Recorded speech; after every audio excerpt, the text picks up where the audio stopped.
నేను మీ నాగబాబుని. మన దేశంలో కులం అనేది మనకి నచ్చినా నచ్చకపోయినా ఒక సోషల్ రియాలిటీ. కులరహిత సమాజం కోరుకోవటం ఒక ఐడియల్ థాట్. అది చాలా ఉన్నతమైన ఆలోచన. మనం గుర్రం జాషువా గారు చెప్పిన విశ్వనరుడు అనే పరిణితి అందరికీ వచ్చిన రోజు మనకు అసలు రాజకీయ పార్టీలు అవసరమే లేదు. నేను కాపు కులంలో పుట్టాను. నా కులం మీద నాకు గౌరవం ఉంది. అయినా వేరొకరిని కించపరచినంత వరకు ఎవరి కులం మీద వాళ్ళ గౌరవం అభిమానం ఉండటం నేరం ఏమీ కాదు కదా. అయినా కులం అనేది అందరికీ బై బర్తే కానీ ఎవరికి బై చాయిస్ కాదుగా. మనం ఎక్కడ పుట్టాలో మనం నిర్ణయించుకోలేం, కానీ ఎలా బతకాలో అది మాత్రం మనం నిర్ణయించుకోవచ్చు. బట్ రాజకీయాల్లో ఐడియల్ సినారియోస్ కన్నా ప్రాక్టికల్గా ఉంటూ రియలిస్టిక్గా మాట్లాడాలి కాబట్టి కులం అనే రియాలిటీ గురించి మాట్లాడక తప్పదు.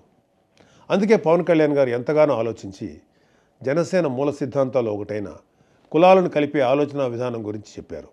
మన సమాజంలో పెద్ద సంఖ్యాబలం ఉన్న కులాలు చిన్న సంఖ్యలో ఉన్న కులాలను భుజం తట్టి ప్రోత్సహిస్తే మనకి సామాజిక న్యాయం అనేది ఆటోమేటిక్గా జరుగుతుంది.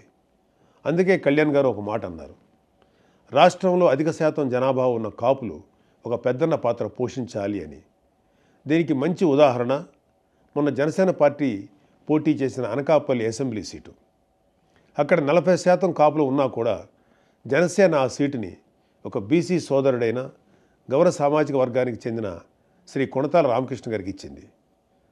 కళ్యాణ్ గారు చెప్పినట్లుగానే కాపులు గౌరలు కలిసిమెలిసి పనిచేసి ఆ సీటుని గెలిపించుకున్నారు.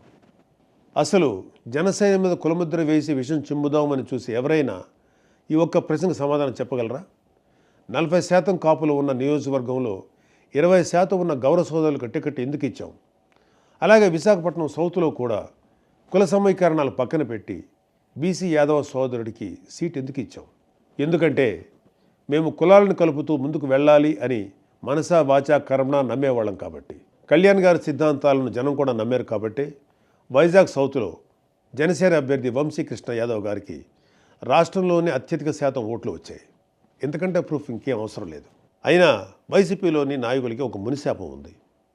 వాళ్ళు నిజం మాట్లాడితే తల 1000 ముక్కలై చస్తారు. నోరు ఇప్పితే చాలు అబద్ధాలు, లేదంటే బూతులు. ఈ రెండు తప్ప ఏమీ రావు వాళ్ళకి. చిన్న అవకాశం దొరికినా ఏవో మాయమాటలు చెప్పి కులాల్ని రెచ్చగొట్టి కుల రాజకీయం చేయటం వీళ్ళకి వెన్నతో పెట్టిన విద్య. అయినా ముఖ్యమంత్రిని బూతులు తిడితే జైల్లో పెట్టక ముద్దెట్టుకుంటారా? ఎలాంటి వాడికి కులాన్ని ఆపాదించి కులచిచ్చులు పెడదామనుకునే మిమ్మల్ని కూడా అరెస్ట్ చేస్తే దరిద్రం వదిలిపోద్ది.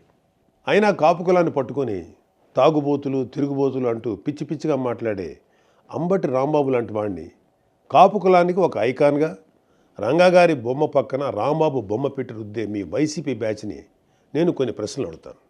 వీలైతే సమాధానం చెప్పండి. 1. 2024 ఎలక్షన్లో గ్రేటర్ రాయలసీమలో అంటే పాత ప్రకాశం, నెల్లూరు, చిత్తూరు, కడప, కర్నూలు, అనంతపూర్ ఈ 6 జిల్లాల్లో దాదాపుగా 15-20% బలిజ కాపు ఉన్నా కూడా ఒక్క ఎంపీ సీటు కూడా ఇవ్వలేదు. 74 అసెంబ్లీ సీట్లలో ఒక్క పరుచూరు తప్ప ఇంకా ఏ సీటు కాపులకు ఇవ్వలేదు వైసీపీ. ఈ వైసీపీ కాపు నాయకులు ఒక్కరైనా అంటే అంబటి కానీ పేర్ని నాని కానీ జగన్ని ప్రశ్నించారా? 2. రాజంపేట ఎంపీ సీటు ఎప్పటి నుంచో బలిజలు ప్రాతినిధ్యం వహిస్తున్న సీటు. వైఎస్ రాజశేఖర రెడ్డి గారి స్నేహితుడు అన్నయ్య గారి సాయి ప్రతాప్ కూడా అక్కడి నుంచి గెలవడమే కాకుండా కాంగ్రెస్ హయాంలో కేంద్ర మంత్రిగా కూడా అయ్యారు. అలాంటి సీట్ని జగన్ మిథున్ రెడ్డికి 2014లో కట్టబెడుతుంటే మన టైగర్ అంబటి, లయన్ పేర్ని లాంటి వాళ్ళు ఎక్కడ నిద్రపోయారు? 3. అసలు మీకు అంత తెలివే ఉంటే మీరు ఆ పార్టీలో ఎందుకు ఉంటారు? అసలు మిమ్మల్ని మీరు ఒకసారి ప్రశ్నించుకోండి. పవన్ కళ్యాణ్ గారిని ఓడించమని పిఠాపురంకి మిథున్ రెడ్డిని పంపాడుగా, అదే బూతులు తిట్టడానికి ప్రెస్ మీట్ పెట్టమని మిమ్మల్ని పంపేవాడు. నిజంగా మీకు బుర్రే ఉంటే మనల్ని ఎందుకు పంపుతున్నాడు, మిథున్ రెడ్డిని పంపొచ్చుగా అనేనా ఆలోచించేవాళ్ళు. 4. అసలు రాంబాబు పక్కన రంగా గారి బొమ్మ పెట్టాలి అని ఐడియా ఇచ్చిన వాడిని ముందు మీ పార్టీని సస్పెండ్ చేయండి జగన్ గారు. మీ 11 సీట్లలో 6 సీట్లు పోయే ఐడియా ఇది.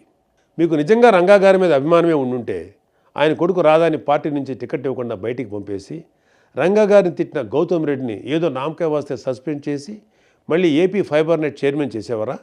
5.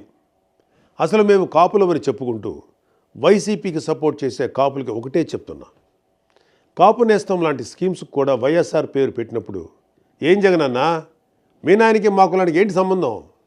మా కులంలో కూడా కోటి అమృతనాయుడు గారు, సీకే నాయుడు గారు, ఒక పుంజాల శివశంకర్ లాంటి లెజెండ్స్ లేరా అని ఎప్పుడైనా అడిగారా మీ లీడర్ని? ముందు ఆయన్ని అడిగి అప్పుడు పవన్ కళ్యాణ్ని ప్రశ్నించండి.